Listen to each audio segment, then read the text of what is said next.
Hujambo mpenzi mtazamaji, hii ni Michael Epic TV na siku ya leo tena nakuletea update kali ambayo imetufikia dakika chache kutokea muda huu, na hii si nyingine bali ni jezi mpya za klabu Young Africans, ambapo wametangaza jezi ambazo zitakwenda kutumika katika michuano ya kimataifa CAF Champions League, ambapo jezi zimetangazwa. Jezi ya kwanza home kit, nitakuonesha hapo kwenye video yako.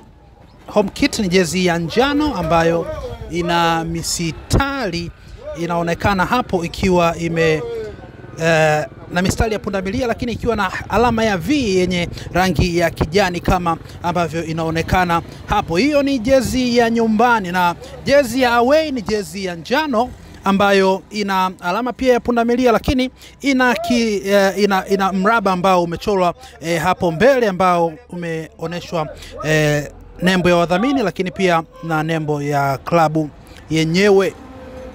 Lakini jezi ya ugenini third kit ni jezi hii yenye rangi nyeusi, lakini isiyokolea na iko na details hapo kama ambavyo unaiona. Mtazamaji wangu, niambie hizi jezi unazionaje? Ni jezi ambazo zinakuvutia ama waongeze ubunifu?